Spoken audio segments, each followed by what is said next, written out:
Nobody asked me if I wanted to exist. Yeah, one day, boom, there you are, and you think to yourself, why am I here? Well, what do you think? Is there a reason we're here? Do our lives have any real significance? Well, that depends On what? on whether or not God exists. Wait, hold on. Are you saying that my life has no significance because I don't believe in God? No, not at all. I'm saying that if God doesn't exist, it doesn't matter what you believe. Our lives would have no objective meaning, value, or purpose. Many atheists themselves recognize this. If atheism is true, life is absurd. Okay, and why do they think that? To begin with, if God does not exist, then the physical universe is all there is. Which means you and I are just accidental byproducts of nature. Right, so? That means we were not intentionally designed, so there's no purpose for us being here. Whoa. It gets worse. If God does not exist, there is no absolute standard of moral value. You've heard of Richard Dawkins, the atheist.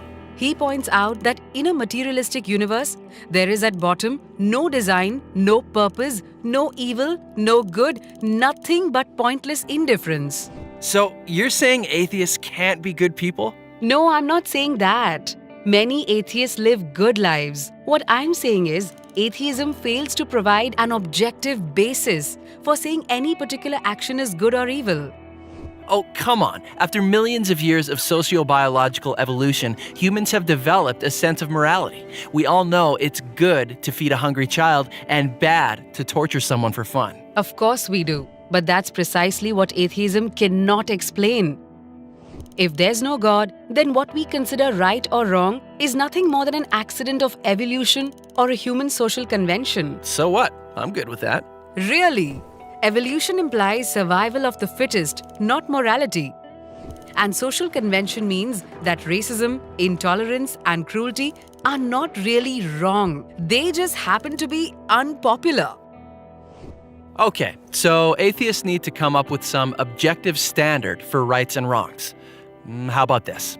If an action leads to human flourishing, then we can say it's objectively good.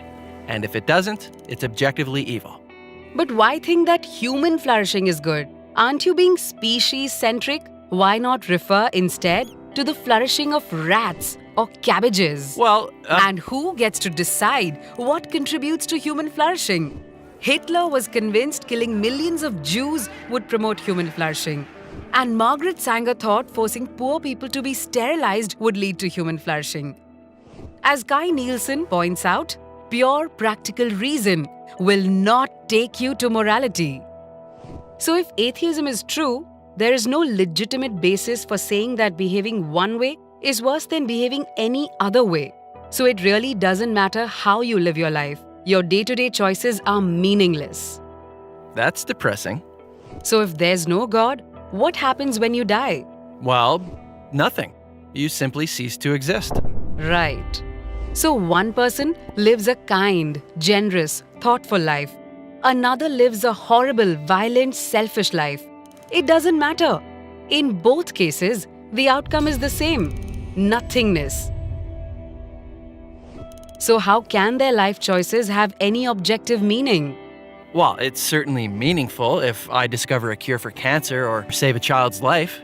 I agree completely. But atheism can't explain why. Scientists predict that eventually the whole universe and mankind with it will die out. So everything comes to nothing. That's why atheist Bertrand Russell says we must build our lives on the firm foundation of despair. No thanks. I'd rather live a happy life. You're not alone. Every atheist has to choose between being happy or being consistent. You can tell the whole world you're an atheist, but you can't really live like one.